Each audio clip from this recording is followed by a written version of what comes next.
जी बच्चों। अच्छा, अब मैंने पेपर भी एक निकाल लिया है एहतियातन मार्च 22 का 2020 मार्च का, राइट? लेकिन still I would want to ask you कि अगर आप लोग को अपने इंडिविजुअल क्वेरीज करना चाहते हो तो वो भी मोस्ट वेलकम। ओके, तो पेपर ही करें फिर। हमजा बसरा अस्सलाम वालेकुम, दुआ सरफराज अस्सलाम वालेकुम। दुआ तैयारी है ना मेरा बेटा proper? Good, I knew you will be. लेकिन वीडियोस देखी है दुआ या नहीं?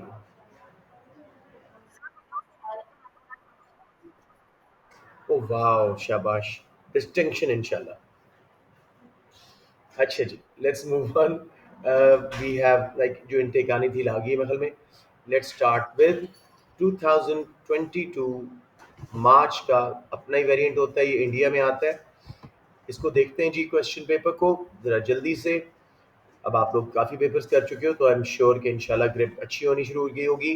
Aspects of Turkey's macro economic performance and monetary policy, इसके जो हेडिंग है ना वो सारी एक समरी दे रहा होता है आपको पूरे उस डाटा की। फिगर 1.1, 1.2, 1.3, तीन फिगर्स दिए हुए हैं, shows aspects of Turkey's macro economic performance for the period August 19 to April 2020। हमेशा बेटे इन फिगर्स पे पहले समझे लेबल्स क्या हैं, ठीक है? जैसे पहले वाले फिगर में वो आपको नीचे लिखा हुआ है figure 1.1, Turkey's current account balance million US dollars के अंदर अगस्त 19 टू अप्रैल 20, तो वो आपको करंट अकाउंट दिखा रहा है, सरप्लस है, डेफिसिट है, कितने से है, ये चीज दिखा रहा है आपको। So always interpret the graph well, and then you'll be able to comment on well on it. दूसरे में वो करंट अकाउंट बैलेंस, दूसरे में वो आपको टर्कीज इन्फ्लेशन रेट दिखा रहा है ईच मंथ अगस्त 19 से अप्रैल 2020। तीसरे में वो आपको टर्की की terms of trade relative prices of exports compare to imports वो दिखा रहा है, ठीक है, फ्रॉम द सेम पीरियड। अब ये हम डाटा पढ़ते हैं। Turkey central bank expected to cut interest rates for 10th time in a row. Expansionary monetary policy कर रहे हैं, apparently 10th time in a रो उन्होंने इंटरेस्ट रेट को कट किया है। एक और बच्चा आ गया जी, राइट? तो उन्होंने अपने इंटरेस्ट रेट को कट किया है।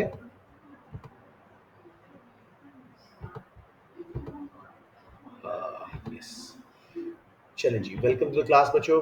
I've already started the data। 2022 मार्च का पेपर है, वेरिएंट 22 अपने वाला ही ऑफ कोर्स जो इंडिया में आता है। So Turkey's central bank expected to cut interest rate for 10th time in a row. Turkey's central bank is expected to approve a further reduction in interest rates. Most economists predict that interest rates will fall. वो कह रहे हैं जी भी और भी fall होने वाले हैं टर्की में इंटरेस्ट रेट्स। अब उसकी कहानी समझते हैं कि ऐसा क्यों कर रहा है टर्की। अच्छा जी, अब वो कहते हैं जी however some wonder whether rates will continue to fall or whether the bank may soon need to raise them to reduce inflation। सही है, कुछ इकोनॉमिस्ट कहते हैं जी कि अभी इंटरेस्ट रेट टर्की और कम करेगा, कुछ और ने कहा है नहीं जी इन्फ्लेशन आ रही है टर्की में तो उसको शायद इंटरेस्ट रेट बढ़ाने पड़ेंगे टर्की को। Turkey central bank has cut interest rates 24% in July 19। um, Turkey's central bank has cut the interest rate from 24% in July 19, it is now expected that the rate will be cut to 8%। ठीक है, 24% से वो cut करते आ रहे हैं और अब expected है कि इस कट के बाद 8% सिर्फ इन्फ्लेशन रेट रह जाए, इंटरेस्ट रेट रह जाएगा।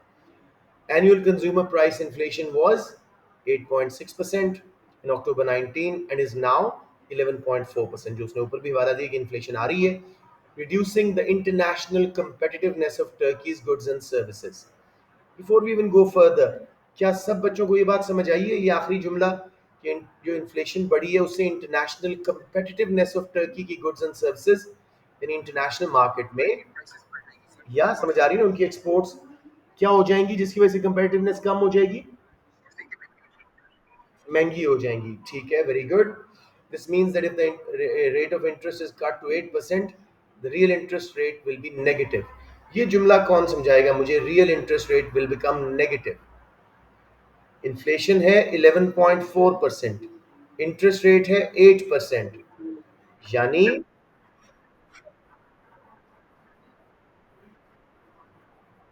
यस, शाबाश।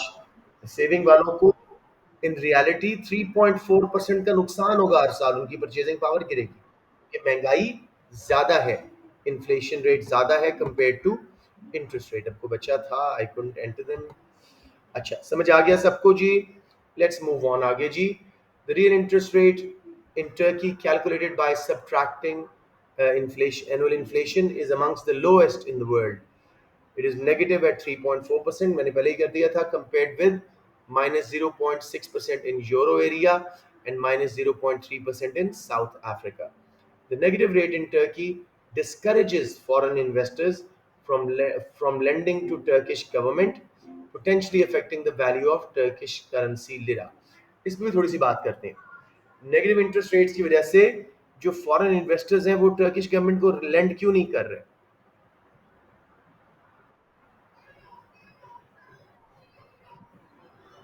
क्योंकि इन्फ्लेशन पीरियड में,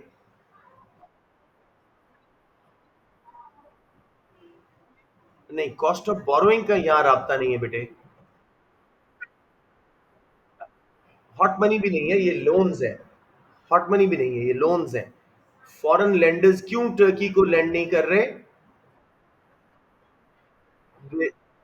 yes, lenders lose during inflation. उन्हें उन्हें मसला ये नहीं है, टर्की तो इंटरेस्ट में देगा उनको, लेकिन उन्हें मसला क्या हो रहा है कि टर्की की करेंसी को गड़बड़ होने वाली है। जब इन्फ्लेशन रेट ज्यादा है, ठीक है, तो एक्सपोर्ट्स की डिमांड गिरेगी, टर्की की करेंसी लेरा डेप्रिशिएट होगा। समझ रहे हैं? तो टर्की की रीपेबिलिटी पे उनको शक पड़ रहा है कि क्या वो रीपे कर सकेगा लोन्स हमारे कि नहीं। समझ आ गई?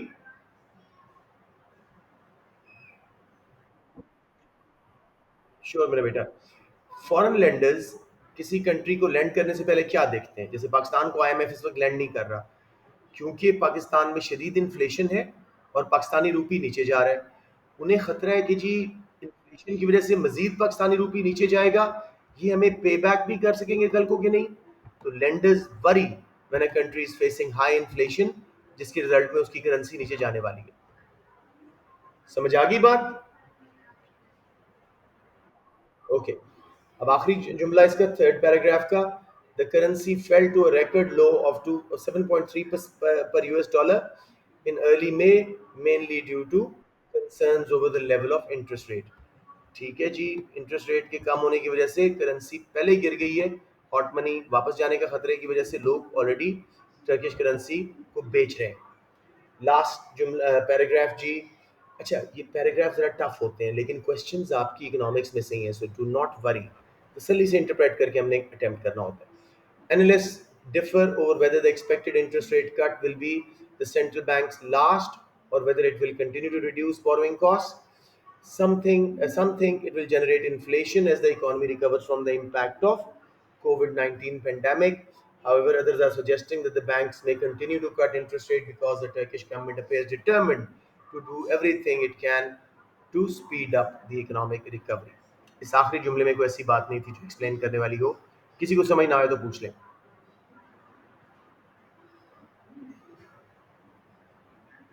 जस्ट वेट अ मिनट जी, मैं 1 मिनट में आ रहा हूँ।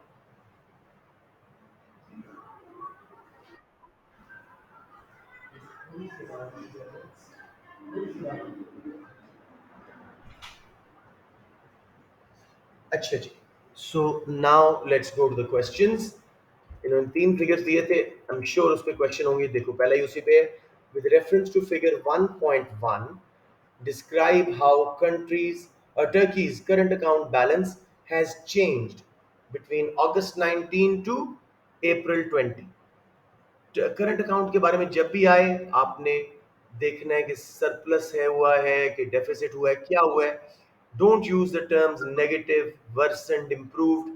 कोई मार्क नहीं मिलेगा। इकोनॉमिक्स में सेट टर्म्स है हर चीज की। जैसे करेंसी अप्रिशिएटेड, डेप्रिशिएटेड, या गवर्नमेंट ने उसको रीवैल्यू किया या डीवैल्यू किया, ये वर्ड्स यूज करने हैं। You can not make your own terms in economics, ठीक है? Specially in this smaller paragraph answers.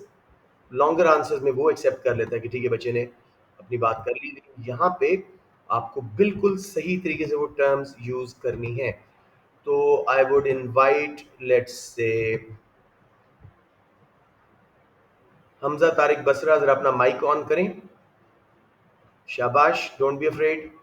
Figure 1.1 में देखें टर्की का करंट अकाउंट बैलेंस कैसे चेंज हुआ है। उसने क्या पूछा है?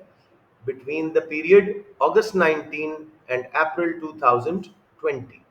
हमजा मेरा बेटा देखो, 2 मार्क्स चाहिए आपको। बताओ क्या हुआ है करंट अकाउंट बैलेंस को। Take your time. अगस्त 19 में सोचो क्या था, फिर 20 में क्या हो गया। स्ट्रेट फॉरवर्ड कंपैरिजन बन रहा है। Very good.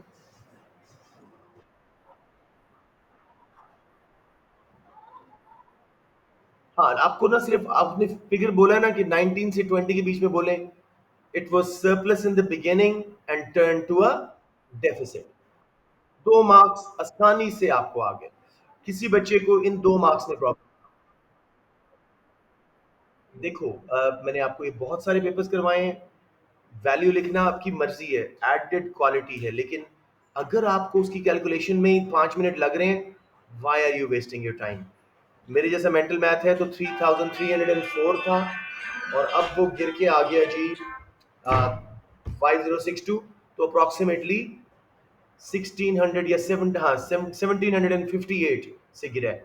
अगर तू जल्दी से ऐसा कर सकते हो तो कर लो, वरना do not.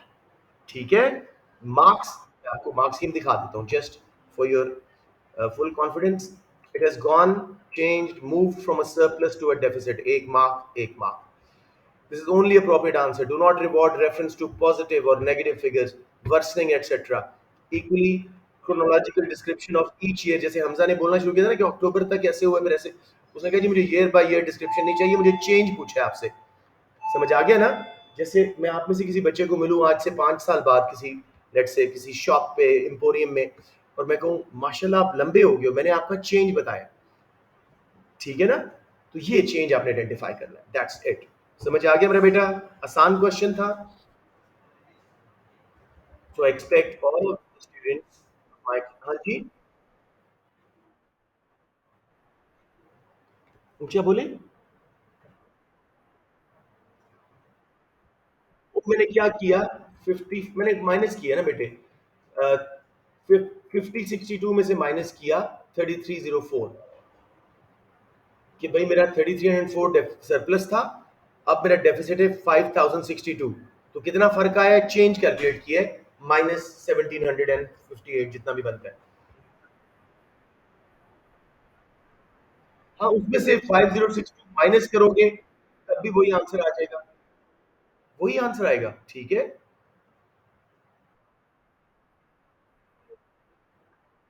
Oh yes yes yes, you right, मैंने गलत किया है।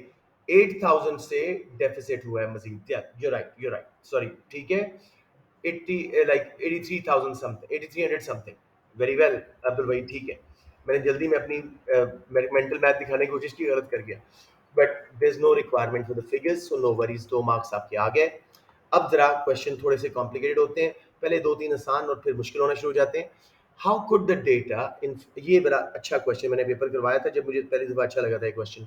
How could the data in figure 1.2, हम जाके फिगर 1.2 को देखेंगे, be used to explain the changes in terms of trade between August 19 and April 2020 shown in figure 1.3।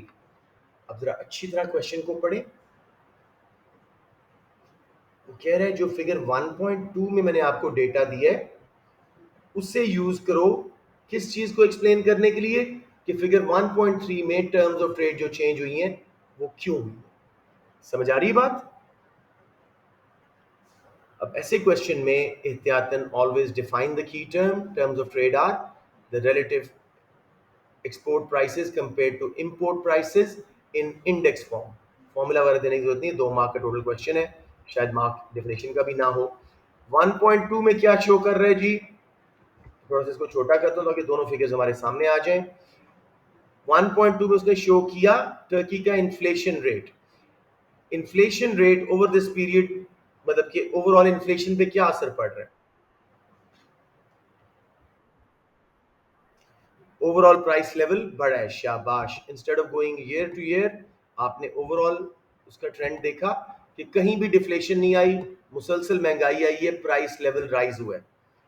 नीचे terms of trade को देखें। टर्म्स ऑफ ट्रेड क्या हुई हैं? इंप्रूव हुई हैं, बहुत अच्छे। टर्म्स ऑफ ट्रेड इंप्रूव होने के लिए दो चीजें चाहिए होती हैं। एक्सपोर्ट प्राइसेस को क्या होना चाहिए, और इंपोर्ट प्राइसेस या डिक्रीज हो या सेम रहे, मतलब रिलेटिवली इंपोर्ट प्राइसेस नीचे रहे एक्सपोर्ट प्राइसेस से। सो जब इन्फ्लेशन बढ़ी है तो एक्सपोर्ट प्राइसेस क्या हो गई होंगी, इंक्रीज की होंगी, और इंपोर्ट प्राइसेस में हैव फॉलन और स्टेड स्टेडी या रोज स्लोली। ऐसे ही होता है, तीनों सिचुएशन है। सबको ये बात समझ आ रही है? Figure 1.2 suggests that there has been constant inflation in Turkey, making exports expensive. That's why terms of trade improved during that period. Imports price may have risen slower or not changed or fallen even because terms of trade have improved. समझ आ गया मेरा बेटा? कोई confusion यहाँ पे? I am very happy with the two kids who interpreted it. बहुत अच्छा किया आपने. The answer exactly यही था. Rate of inflation in Turkey suggests that there is a rise in Turkey's export prices. If import prices will rise by less, this will lead to a rise in terms of trade as shown. समझ आ रहा है? हमें एक बात पक्की है कि terms of trade हमारी 103 से 110 पे गई है। रिलेटिवली एक्सपोर्ट्स महंगी हो गई हैं, तो इन्फ्लेशन ने एक्सपोर्ट्स को महंगा किया और इंपोर्ट्स हमें या सस्ती लगी या उनकी प्राइसेस थोड़ी बढ़ी, तो एज अ रिजल्ट हमारा टर्म्स ऑफ ट्रेड इम्प्रूव हो गया। I am sure most of you would get these 2 marks, at least जो बोल रहे थे बिल्कुल सही बोल रहे थे। किसी को ये समझ ना आया हो तो please do ask. Be very greedy about these first 4 8 marks, ये 100% आने वाले होते हैं। C part, this has been thrown into your A2 syllabus, लेकिन मैंने आपको J curve, मार्शल लर्नर सब कुछ करवाया है। सो एहतियातन इसको कर लेते हैं, बिकॉज इस क्लास में भी हमारे कुछ कॉम्पोजिट स्टूडेंट्स मौजूद हैं, तो they will benefit from it. और A1 वाले भी सुनो, बिकॉज आप लॉन्ग एसेज में टर्म्स ऑफ ट्रेड वाले में या इन्फ्लेशन वाले में या इवन एक्सचेंज रेट वालों में आप इसको यूज करते हैं ना। क्वेश्चन मैं पढ़ रहा हूँ एक बार। Let's first let the kid enter. जी, क्वेश्चन को पहले पढ़ें। Consumer price inflation was 8.6% per annum. Per annum means per year. In October 19 is now 11.4%, reducing the international competitiveness of Turkey's goods and services. Turkey's की जो export है, जारी बात है वो इंटरनेशनली पहले से महंगी हो गई, तो उनकी कंपेटिटिवनेस कम हुई है।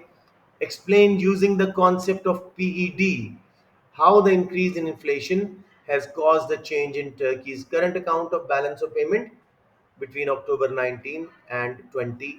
बैलेंस ऑफ पेमेंट जी आपने खुद देखा, सरप्लस से डेफिसिट में गया है, लेकिन यहाँ पे वो एक बात पूछ रहा है कि भाई, ये मैं एक बच्चे को एंटर कर लूँ, यहाँ पे वो एक बात पूछ रहा है आपसे कि पीडी का कॉन्सेप्ट लाएं कि इन्फ्लेशन बढ़ने से टर्की का करंट अकाउंट डेफिसिट में कैसे गया, पूरा हमने जिक्र करना है। Can somebody tell me this in line with short run, long run, Marshall Erner condition, J curve effect? Who is confident enough to answer it? And I would like an A2 student to answer because ये A1 से निकल गया है। आपको तो वैल्यूटिव comments में ये चाहिए, तो कोई A2 का स्टूडेंट अगर बोले तो आई वुड लाइक दैट। जी करें प्लीज।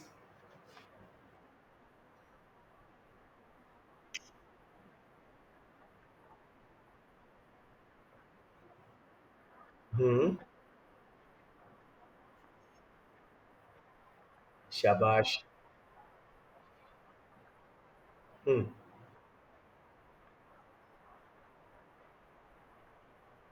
हम्म। वर्सन नहीं बोलना, इनिशियली डेफिसिट में जाएगा और बाद में, यस, तो क्योंकि ये एक साल की बात थी, अभी शॉर्ट रन में फिर रहे हैं इसलिए डेफिसिट हुआ है। दुआ सरफराज, माशाल्लाह, ब्यूटीफुल आंसर बेटे। जो बच्चे सोच रहे थे, सॉरी, हम्म, दुआ उल्टा बोल गए हो, शॉर्ट रन में सरप्लस होगा। हाँ, मैंने भी आप पे ट्रस्ट करके मैंने एक्सेप्ट कर लिया, तो वेरी गुड जिस बच्चे ने करेक्ट किया। I know, no worries. तो इसको मैं एक बार बोल देता हूँ बिकॉज रिकॉर्डिंग में बच्चों की आवाज शायद ना आए। लेट्स सी जी। एहतियातन पीडी को डिफाइन कर दें, ये की टर्म है तो इसको डिफाइन कर दें, कोई जरूरत नहीं balance of payment, current account, inflation, हर चीज को डिफाइन करने की, हमें टाइम जाया करोगे। पीडी को उसने पिवटल यहाँ कॉन्सेप्ट बोला है, so it's a percentage change in quantity demanded divide by percentage change in price. Formula या डेफिनेशन लिख दो, degree of responsiveness to of quantity demanded to a change in price of the product. Now, inflation rate has increased, making Turkey's exports expensive and imports cheaper. However, in short run, due to signed contractual obligations, demand for exports and imports tends to be inelastic. As a result, current account will go into further surplus. But in long run, as Marshall-Lerner condition is met and joint elasticity of demand for exports and imports becomes greater than 1, current account will go into deficit, and that's what being shown in figure 1.1. सबको समझ आ गया है A2 वाले in particular? Let's quickly refer it to the mark scheme as well. ये आ गया जी C part ji. Clear understanding of PD, हाँ definition या formula उसने मांगा हुआ, एक मार्क ये हो गया। Recognition that data shows that export prices have increased more than import prices, and explanation of how the value of PED will affect export revenue. Short run में एक्सपोर्ट रेवेन्यू हमारा बढ़ेगा, महंगी होने के बावजूद इनइलास्टिक डिमांड है, लोग काफी खरीदते रहेंगे, इतनी डिमांड नहीं गिरेगी, रेवेन्यू बढ़ेगा। और एक्सपेंडिचर ऑफ इंपोर्ट बढ़े जो है वो अ, हमारा जो है कम होगा, बिकॉज सस्ते होने के बजाय बावजूद हम ज्यादा नहीं खरीद पा रहे, इंपोर्ट्स कॉन्ट्रैक्ट साइंड है, तो वक्ती तौर पे करंट अकाउंट फर्दर डेफिसिट में जाएगा। जब मार्शल कंडीशन हो जाएगी तो करंट अकाउंट सरप्लस से डेफिसिट में, फर्दर सरप्लस में जाएगा, सॉरी वक्ती तौर पे मैंने उल्टा बोला, लॉन्ग रन में सरप्लस से डेफिसिट पे जाएगा। बेटे समझ आ गया या कोई confusion? Specially A2, because A1 will not be asked such a straightforward question after it's being thrown out the syllabus. लेकिन इसका कॉन्सेप्ट अच्छी तरह ले लीजिएगा। अब बेटे अगले दो क्वेश्चंस मैं अगेन A2 के लिए करूंगा, बिकॉज मनी के जो फंक्शंस हैं और कैरेक्टरिस्टिक्स हैं वो भी A1 से निकल गए। अब अब्दुल्ला, दुआ, Khadija, all good kids from A2, और हमजा बसरा, एनीवन, आप लोग तीन तीन मार्क के लिए मुझे बताओगे, explain how a negative real interest rate in Turkey will affect the functions of money as a standard of deferred payment. कौन इसको हैंडल करना चाहेगा अच्छे तरीके से?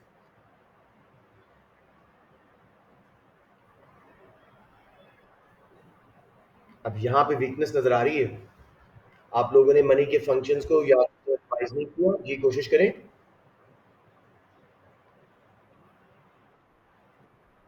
जी बेटे, करें करें, मैं सुन रहा हूं।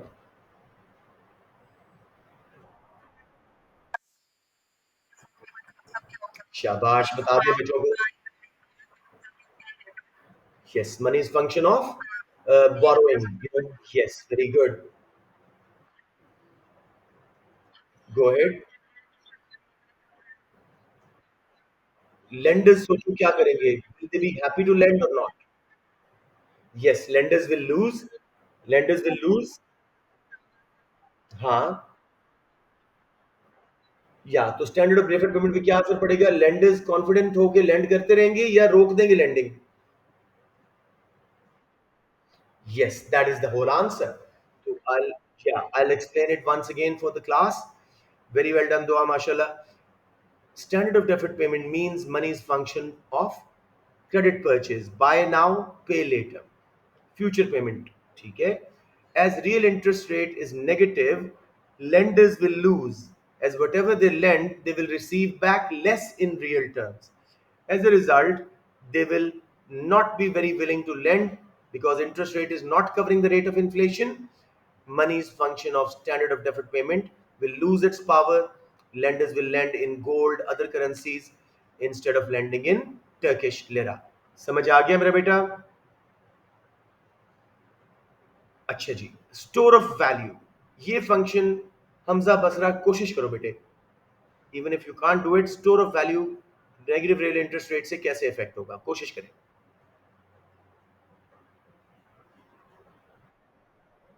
पहले बता दें ये फंक्शन है क्या?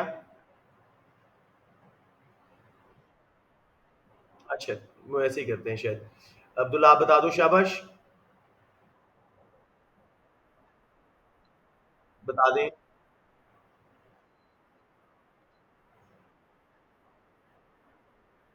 No no no no no, store of value is not that Abdullah.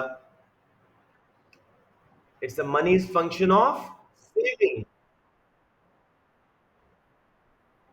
इसका फंक्शन का मतलब क्या है? Store of value, money can be saved for future and use later date. या it's a function of money of saving. ठीक है। Yes, as a result of negative real interest rates, savers will lose their value of savings in real terms. They will not be confident in saving in Turkish lira. They might save in other currencies or gold or assets. So this function of money will also be affected poorly and will lose its power. समझ आ गया? Function पता हो, इसको बड़ा अच्छी तरह कर सकते हैं आप। किसी बच्चे को अभी तक प्रॉब्लम आ रही हो ए टू का, ये ए वन के लिए बिल्कुल रेलिवेंट नहीं है, ए टू के लिए। ओके जी, तो मैं जरा मार्क्स लगा रहा हूँ। अभी तक पहले चार जिन बच्चों ने आंसर किया था, majority I think handled it well. Four PD वाले में मुझे लगता है बच्चे गड़बड़ करेंगे, सीधा सीधा लिख देते होते हैं, स्पेशली जेकब वगैरह की बात नहीं करते माशाल्लाह ने की, तो उसमें आई वुड से सिर्फ अगर पीडी डिफाइन की तो majority will get just one mark. Good student should get all three और फोर। ठीक है। डी पार्ट में मुझे आधा आधा लग रहा है, कुछ बच्चे सही करेंगे, कुछ बातें गलत करेंगे। 2 से 3 मार्क्स मेजोरिटी लेगी, अच्छे बच्चे 6 और 5 लेंगे। तो स्टिल आपका स्कोर 4, मिनिमम पे 5 और 3 8 आउट ऑफ 14, और अच्छे बच्चों के 12 13 के करीब चल रहे होंगे। डी पार्ट विल डिसाइड कि आपका ए आ रहा है, ए स्टार आ रहा है। अगर 12 कर गए तो ए कंफर्म है, 13 14 कर गए तो ए स्टार पक्का हो जाता है इंशाल्लाह।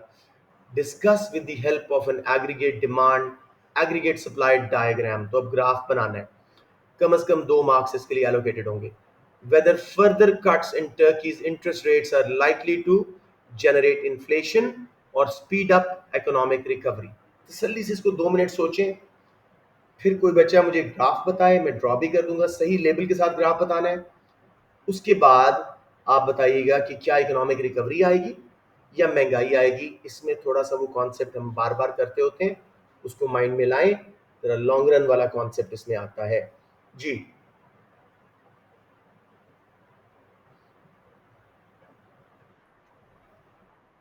नहीं दुआ, अब आप नहीं, कोई और बताएगा? Anyone who hasn't spoken? ये तो ए वन के लिए भी है, तो ए वन के बच्चे यू आर वेलकम।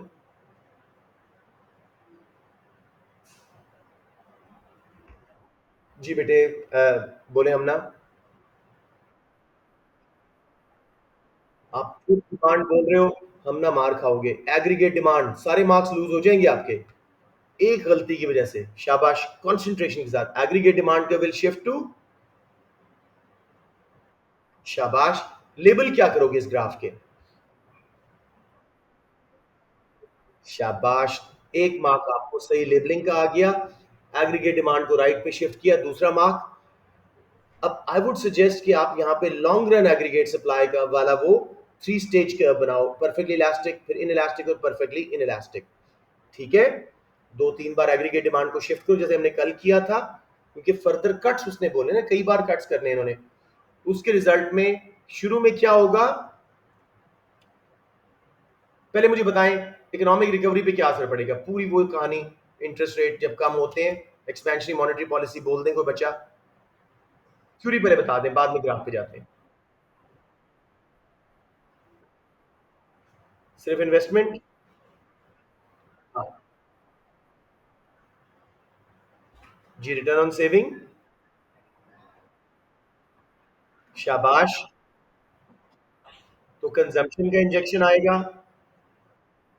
इन्वेस्टमेंट का इंजेक्शन आएगा, इन दो इंजेक्शन की वजह से एग्रीगेट डिमांड कर्व बोलें राइट पे शिफ्ट हो जाएगा। उसके रिजल्ट में इकोनॉमिक रिकवरी पे क्या असर पड़ेगा, real GDP, economic growth, unemployment, इस पे बात करो।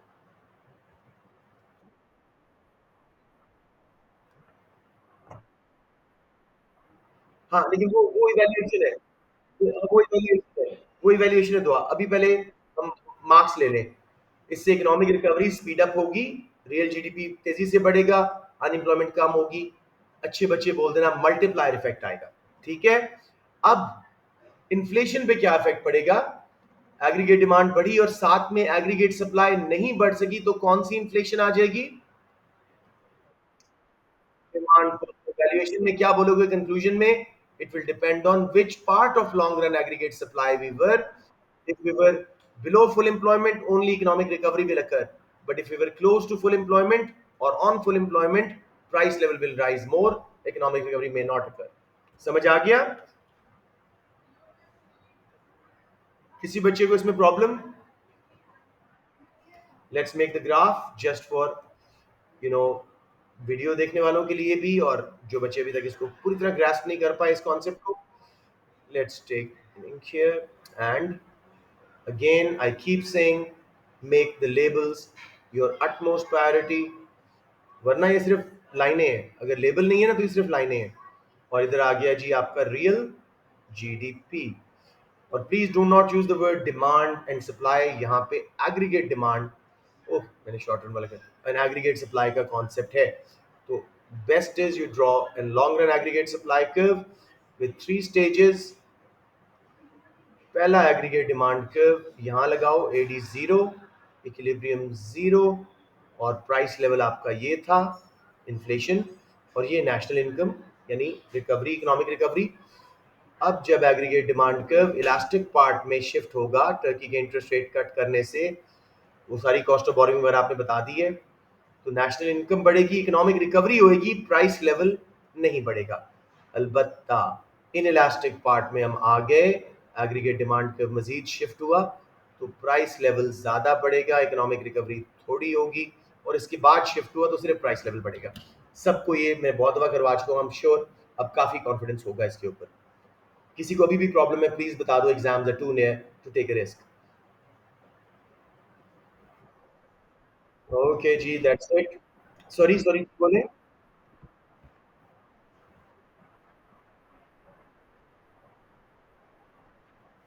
रोहित क्या कह रहे हो?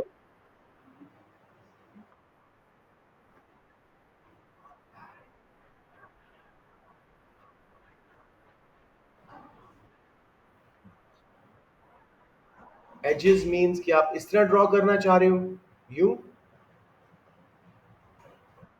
हाँ बना दो। नहीं नहीं नहीं, दोनों टोटली एक्सेप्टेबल है। कुछ इकोनॉमिक टेक्स्ट बुक्स में आपको यू बना मिलेगा, मैं क्यों इस तरह बनाता हूँ, clear cut, below full employment, close to full employment and full employment, आप सारी स्टेजेस दिखा सकते हो, so there is no mistake in that, you will get full marks. I don't think we need to see the marks scheme, ये आपके 6 के 6 इसके ऊपर थे। पहले 2 मार्क्स थे। जी जी जी।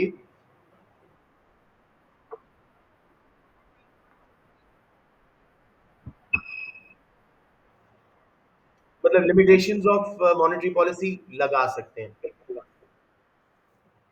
फ्यूचर कॉन्फिडेंस नहीं है, इंटरेस्ट इन इलास्टिक डिमांड है, टाइम लैग्स, लेकिन क्योंकि 6 मार्क्स थे जुर्वा, ये तो फिर बहुत लंबा आंसर हो जाएगा, लेकिन ठीक है, बिल्कुल सही बात है।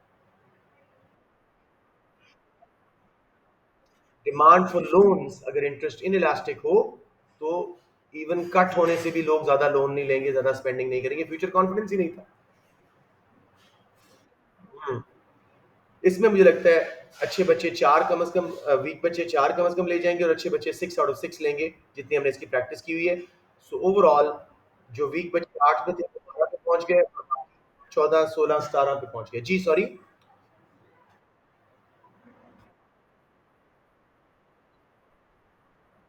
आई would make the diagram first, ठीक है?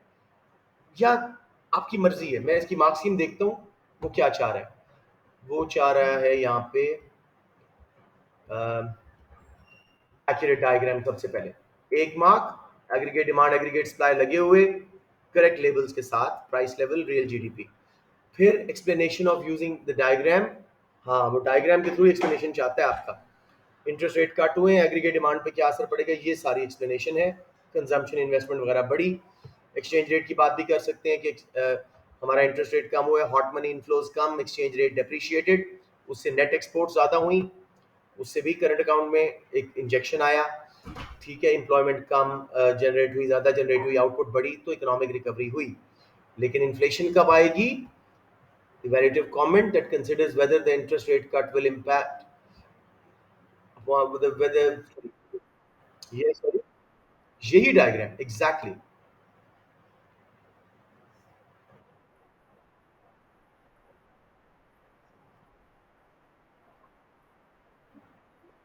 आई थिंक चल जाएगा, आई थिंक चल जाएगा। लेकिन try to use this diagram बेटे, क्योंकि उसमें वो इन्फ्लेशन और प्राइसेस, आउटपुट, एम्प्लॉयमेंट सबकी बात कर रहे हैं। ठीक है ना?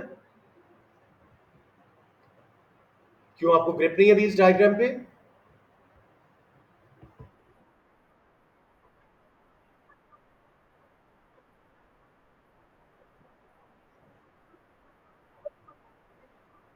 देखो बेटे, मैं आपको एक बात बताऊं। अभी उसने ऐसी बात की है ना कि प्राइसेस, आउटपुट, एम्प्लॉयमेंट पे, जैसे स्पीड इकोनॉमिक एक recovery means output and employment पे क्या असर है, जनरेट इन्फ्लेशन मींस डिमांड पर इन्फ्लेशन आएगी कि नहीं, तो इसमें तो लॉन्ग रन वाला ही बनता है। समझ रहे हैं ना? या थोड़ा सा देखो, उसने स्टेटमेंट में, मैं आपको एक 12 मार्क का क्वेश्चन करवाया था, discuss if rise in aggregate demand always increases output and employment, नहीं, discuss the effect of increase in aggregate demand on output, prices and employment level in a country. ठीक है, तो उसमें इसी ग्राफ के थ्रू ही किया जा सकता है, अदरवाइज नहीं हो सकता। समझ रहे हैं ना? क्योंकि उसका रिलेटिव इक्विलिब्रियम पे डिपेंड करेगा ना कि हम बिलो एम्प्लॉयमेंट थे या क्लोज टू या फुल एम्प्लॉयमेंट पे, उसी से इन्फ्लेशन का फैसला होगा और आउटपुट एम्प्लॉयमेंट का फैसला होगा। So why don't you make a habit, इस क्वेश्चन में जिसमें वो इन्फ्लेशन की बात कर रहा है, उसमें लाजमी ये वाला बनाए। समझ रहे हैं? खाली इन्फ्लेशन की बात कर रहा है, ठीक है, लेकिन साथ साथ इकोनॉमिक रिकवरी, इंप्लॉयमेंट, आउटपुट की बात भी कर रहा है, तो फिर ये वाला बनाए। ठीक है? इवन जो बच्चा वो ग्राफ बनाएगा और इवेल्युएशन में लिख देगा, तब भी उसको 6 मार्क्स मिल सकते हैं। So don't be that worried about that. So I think हाँ, नहीं नहीं, इतना टाइम नहीं होएगा मेरा बेटा। अब तो ये टेस्ट भी टाइम मैनेजमेंट का इशू है। देखो, मैंने बार बार बताया कि best is the one with long run aggregate supply curve. लेकिन अगर आप दूसरा बनाते हैं तो फिर वैल्यूएशन कमेंट में आपको जस्टिफाई करना पड़ेगा कि महंगाई आएगी कि नहीं, आउटपुट एम्प्लॉयमेंट पे क्या असर पड़ेगा। तो best is to make the right diagram. ठीक है ना? Is it too tough? मुझे नहीं लगता ये टफ है। बस 2-3 बार एग्रीगेट डिमांड पे शिफ्ट करना है, उससे खुद ही पता लगता है रियल जीडीपी पे। बल्कि आसान कर देता है आंसर करना आपको। समझ आ गई मेरे बेटा?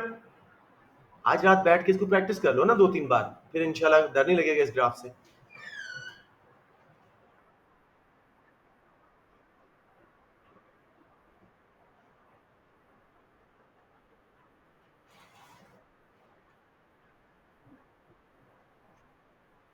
आप बोल सकते हैं net effect of shift in aggregate demand and aggregate supply curves will determine the effect of prices, output and employment in short run.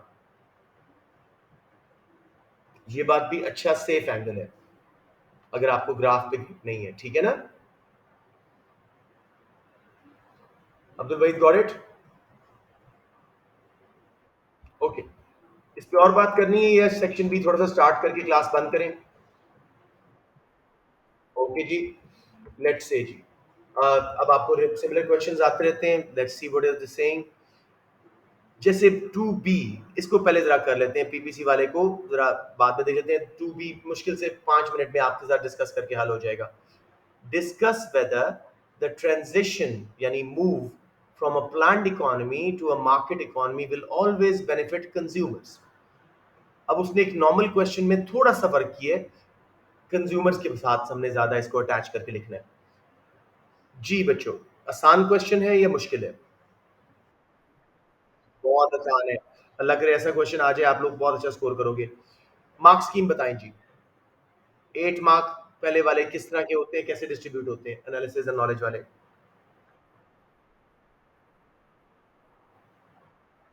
Answer ना दें, सिर्फ मार्क्स स्कीम बताएं। Up to 4 for,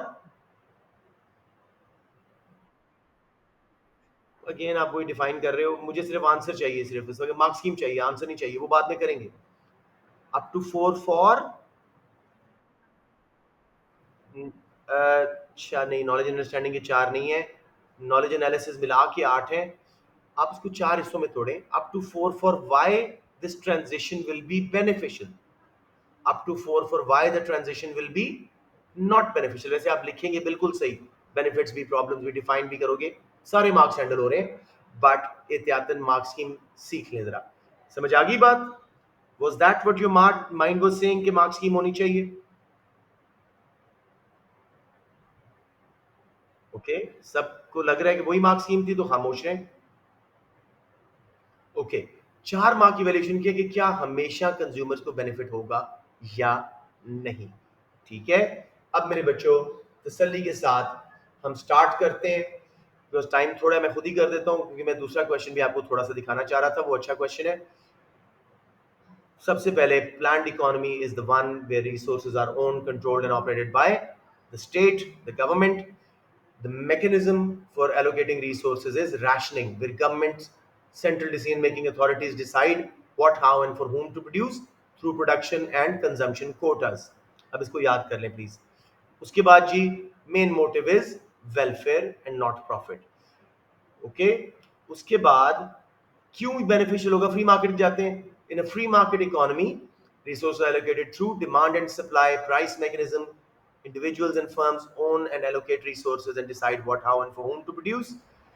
Now, when the transition will happen, it will be beneficial for consumers because private sector is geared towards more competition. Hence, they will reduce cost, try to reduce prices to attract consumers, and also enhance the quality of output so that consumers buy from them. As a result, consumers will have a wide choice. They will become sovereign. Whatever they want will be made, and the quality will be really good. Secondly, the profit motive also encourages firms to invest in latest technology, again reduce cost, bring innovation. Once again, consumers will benefit from greater choice and better quality output at a cheaper possible price. बहुत versions, बहुत choices उनके पास आ जाएंगी, so they will be very sovereign in this economy. Lastly जी, free market economy में wastages नहीं होती, shortages surpluses नहीं होती, तो those consumers who can afford goods and services will benefit from the transition. अब हम जा रहे हैं जी उल्टी साइड पे। फ्री मार्केट इकोनॉमी जब बन जाएगी तो क्या मसले होते हैं जी, जरा बताइए बच्चों, मुझे एक बार सुनना चाह रहा हूं। Yes, market failures, private sector, yes, unemployment, consumer.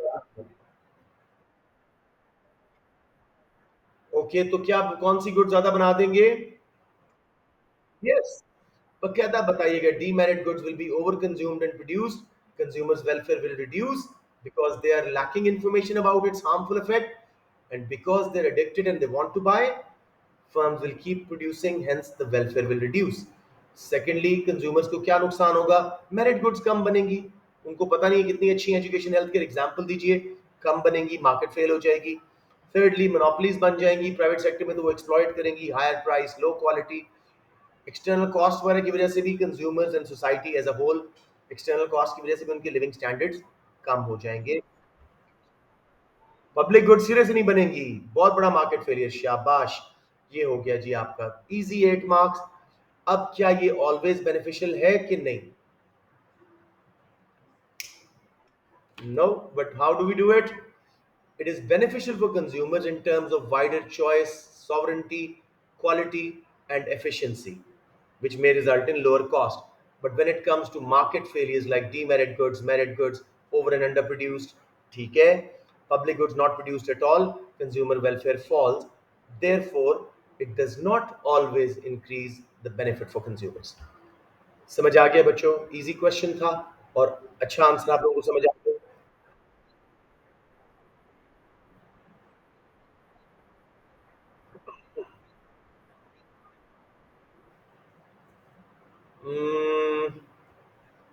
Government intervention ना होने के नुकसान, ठीक है, नॉट बैड, लेकिन मेन स्केच पे रहे, मार्केट फेरियर्स पे रहे। ठीक है, क्वेश्चन नंबर 2 ए। बेटे जरूर करो। आपका एक ही पेपर होता है, आपके 2 साल की या 1 साल की मेहनत का इसमें रिजल्ट आना है, तो वाई नॉट, डोंट लीव। लेकिन मुझे जिस बात का डर लगता है ना ऐसे पॉइंट्स पे, मैं क्यों जरा थोड़ा खामोश होता हूँ, I like that students are thinking, but मुझे मार्क्स स्कीम और कैमरेज से डर लग रहा होता है। एग्जामिनर ने आंख पे पट्टी लगाई होती है मार्क्स स्कीम की कि यहाँ पे नेगेटिव में मार्केट फेलियर्स आने हैं, गवर्नमेंट इंटरवेंशन ना होना, मार्केट फेलियर नहीं है, तो ये मार्क्स मैं क्यों दूं यहाँ पे, समझ रहे हो ना। आई इकोनॉमिक्स की जगह मुझे यहाँ पे आपके रिजल्ट्स की ज्यादा फिक्र होना शुरू हो जाती है, दैट्स व्हाई। चले, let's move on to 2A।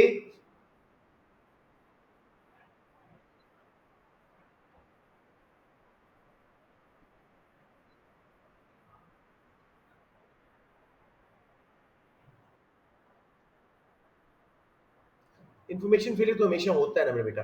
तो हमने साफ साफ बात की कि in terms of choice, quality and prices बहुत उनको सॉवरेंटी मिल रही है, लेकिन जहां मार्केट फेलियर्स हैं, demerit, merit goods, public goods के केस में उनका नुकसान हो रहा है, तो हमेशा बेनिफिट नहीं करती। ठीक है, वैसे was not a bad point, आप ऐड करना चाहो, आंसर अननेसेसरी लेंथी हो रहा है लेकिन अच्छा है, नॉट बैड। अच्छा जी, अब किसी और ने क्वेश्चन पूछना है या मेरे पास बहुत थोड़ा टाइम है, जल्दी से 2A करवा दूं आपको।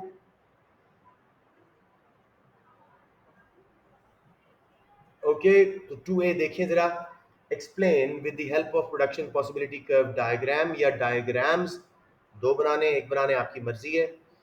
तो how a decision to reallocate resources, resources को एक चीज से उठा के दूसरी चीज पे लगाने में, in an economy to produce more capital goods and fewer consumer goods would affect consumers in both the short run and the long run। आसान क्वेश्चन है, अगर आप लोग इसको समझ जाओ, बहुत आसान क्वेश्चन है। समझ आ रही है तो मुझे जरा बताना शुरू कर दें कैसे आंसर होगा इसका। नॉलेज के इसमें दो होते थे, तीन है अब, क्या क्या करोगे। सिर्फ पीपीसी को डिफाइन कर दें और उसको ड्रॉ कर दें आपको, आ गए। पीपीसी के लेबल्स क्या होते हैं? गुड एक्स, गुड वाई, इसमें हाँ, कैपिटल एंड कंज्यूमर गुड्स, ठीक है। तो आप कैपिटल गुड्स को एक्स एक्सिस पे मैं बना देता हूँ, एक्स एक्सिस पे कर दो और कंज्यूमर गुड्स को वाई एक्सिस पे कर दो। Let's quickly draw it. बेटे अच्छा साइजेबल ग्राफ बनाइएगा, स्पेस की कोई कमी नहीं होती, कोई लाइंस नहीं है आपके पास, बहुत टाइम है, जगह है।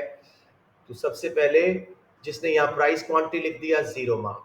तो सिंपली जो उसने बताई है, कंज्यूमर गुड्स आप करें वाई एक्सिस पे और कैपिटल गुड्स आप करें एक्स एक्सिस पे। उसके बाद आप चाहे स्ट्रेट लाइन बना चाहें या जो भी, लेकिन बेहतर है कि वही जो हमारी शेप है, जो रियलिटी वाली आउटवर्ड बेंडिंग पीपीसी बना दें। अब इस केस के अंदर हम इसको कोई लेबल कर देते हैं कि पहले हम ए पॉइंट पे थे, 100 बन रही थी कंज्यूमर गुड्स और लेट्स से 50 बन रही थी कैपिटल गुड्स। अब रिसोर्सेज को रीएलोकेट किया, उसके रिजल्ट में ऑन द कर्व मूवमेंट आई, 30 और कैपिटल गुड्स फैक्ट्रियां वगैरह हमने लगाई और 70 कंज्यूमर गुड्स की कमी हो गई। अब जब हम शॉर्ट रन में मशीनों पे सारा अपने रिसोर्सेज को लैंड लेबर कैपिटल पे लगा रहे हैं, तो कंज्यूमर की वेलफेयर पे, चॉइस पे क्या असर आ रहा है?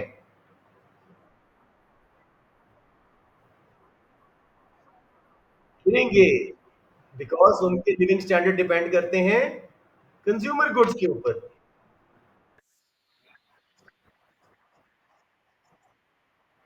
Very good answer.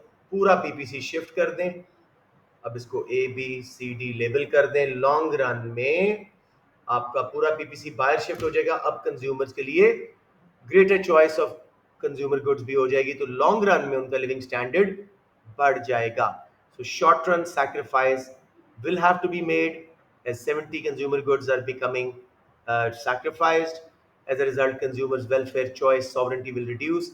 In the long run, when there are more machinery, more factories, more roads, greater consumer goods can be produced at a lower cost. So consumers will benefit from greater choice at low prices and more variety and more quality. Clear हो गया बच्चों, कोई confusion? आला आला बच्चे जो class में आते रहे वो तो अब सही हो गए, जो नहीं आते रहे आई जस्ट होप के they watch the videos and you know that's all I can hope for. Right जी, इसी को कल कंप्लीट करेंगे। अभी मैं आपके आज रात मजीद भेज रहा हूँ, सुन लीजिए। मैंने आपके एग्जाम प्रेप ग्रुप में एक गेस्ट भेजे है और उसके एक एक के मैं आपको वॉइस नोट्स ग्राफ्स वगैरह बना बना के भेज रहा हूँ। सो प्लीज जितने मैं भेजता जाऊँ, आज मैं माइक्रो कंप्लीट करना चाह रहा हूँ। या यू कीप प्रैक्टिसिंग दैट। हर साल आ जाता है इन्हीं गेसेस में से, अल्लाह करे इस दफा भी इसी में से आ जाए, although the pattern is new. ठीक है जी मेरे बेटा।